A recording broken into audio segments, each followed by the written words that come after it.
Hey guys, Paul from Net Audio here, and today we're going to talk Ford Super Duties.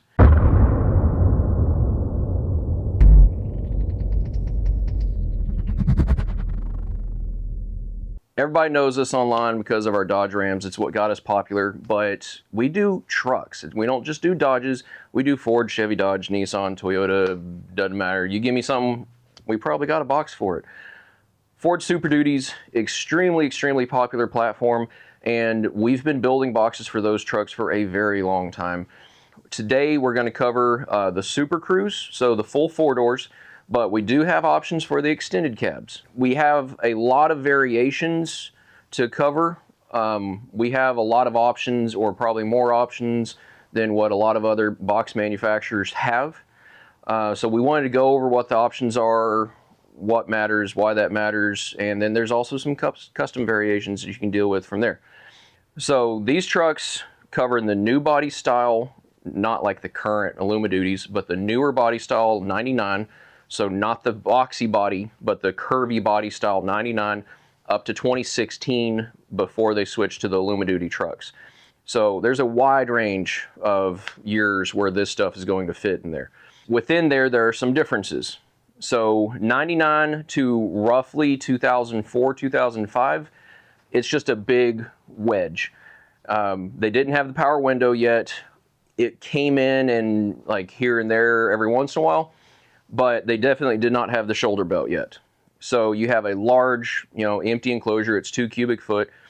Once they started adding in the power window, we give you what we feel is the happiest medium of fitting the power window motor, and it's still fitting because they have like 3 different versions throughout the years. They have different models of window motors that they use.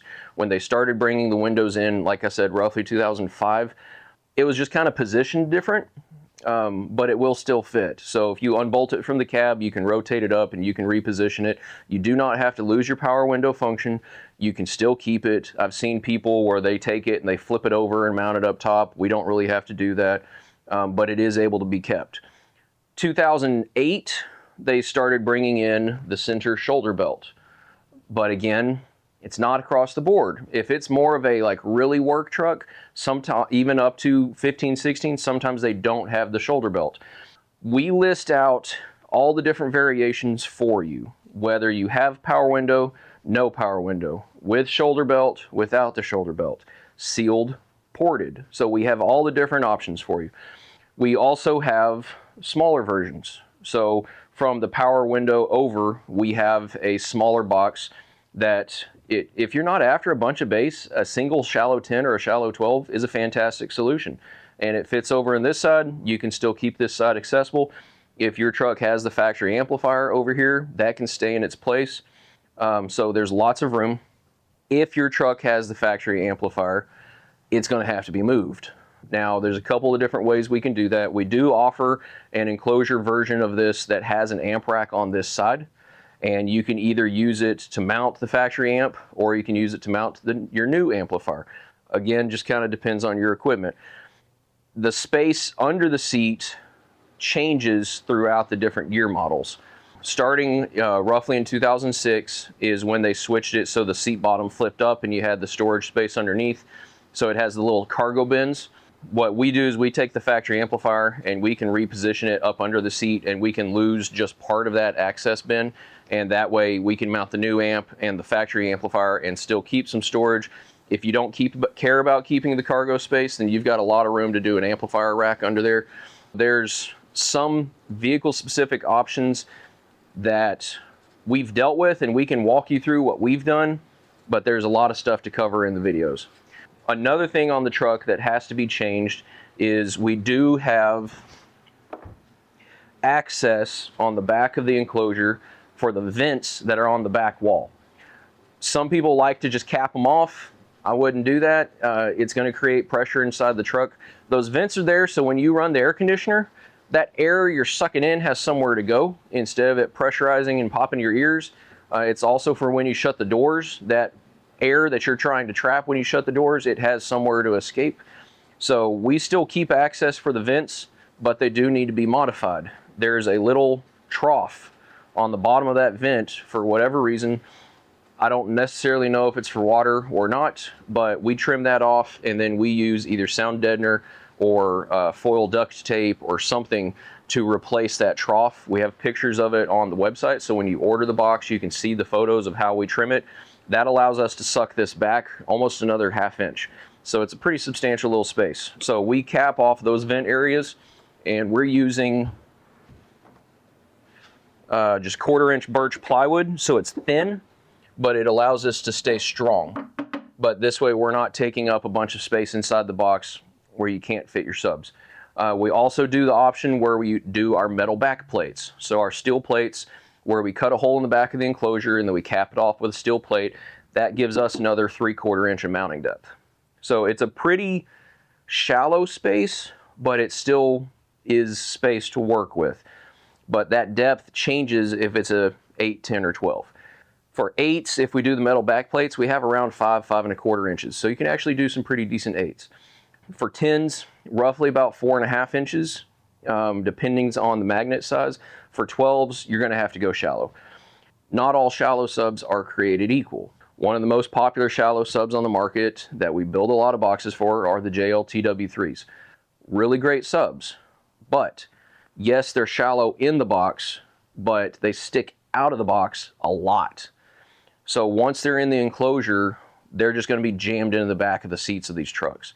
So what we do, if you're running TW3s, we actually have a separate product category for the TW3s, and we recess the subs back into the box at 3/4 inch. The airspace is still fine for the subs, but that gets us the clearance that we need for the subwoofers to be able to fit. We've done 2 and 3 of the 10s before. We've done 2 of the TW312s before. We have a great, completely to JL spec for a single JL 12 TW3 ported. There's not enough space to do 2 unless you're like moving the seats and doing crazy stuff. All of those options, they're on the website, but it does require us to recess the subs. There are some other subs that still require that. Rockford with their T1 shallow series, those stick out of the face of the box a whole lot.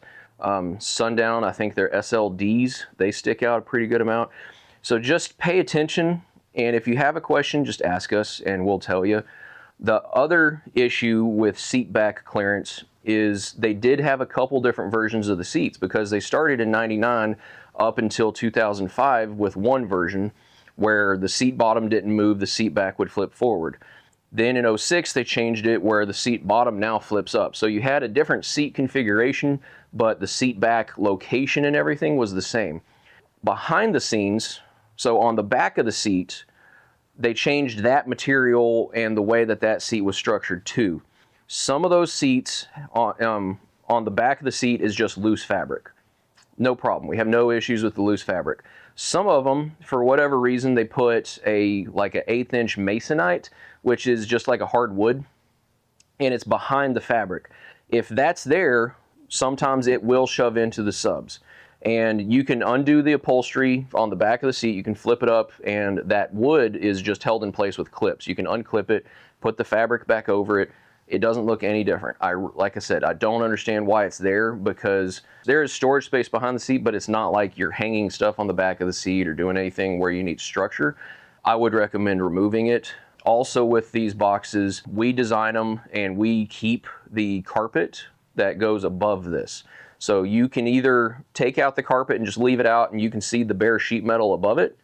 What we do is we install the enclosure and then we take the carpet and we cut it down, so that way it still fills in all that space and it looks more finished.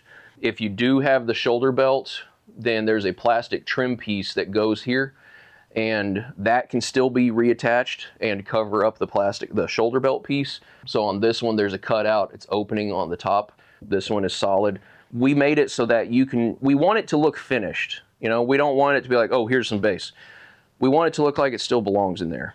You can still access and use the factory plastic trims up there. Let's talk about big base.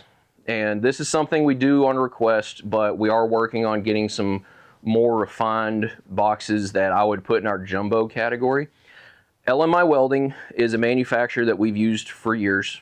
They make metal seat brackets and relocation kits for pickups for doing big subwoofer systems. The 99 to 05, if your back seat bottom does not flip up, You can take the factory brackets, flip them, you can unbolt them, flip them, drill a hole. You can move the seat forward like 2.5 inches like that for free. That takes you from a 2 cubic foot box to a 3+ cubic foot box very quickly. So those trucks are very simple to modify. If you have the 06 and up, LMI Welding makes a kit to move the seat forward. They make a kit to move the seat up. You can use them combined together, and you can actually add quite a bit of space back there. So if you're wanting something bigger and badder, holler at us. And we already have designs. They're just not on the website yet because it's a little more extreme. So we just haven't put them on the website, but our jumbo series of stuff has just become a lot more popular with what we're doing in the mega cabs and in the Chevy crew cabs. So we are wanting to have those for the Super Duties because, like I said, it's a popular platform. We already do a lot of these boxes. So we're wanting to have the bigger series to come on here. Now, also, as I said earlier, this is not for the Super Cab. This is for the Super Crew. The Super Cab is their extended cab version. We do have solutions for that truck, and we will talk about them later. This version with the shoulder belts and the power window is 1.65 cubic foot, single shallow 12, single shallow-ish 10 ported, works fantastic.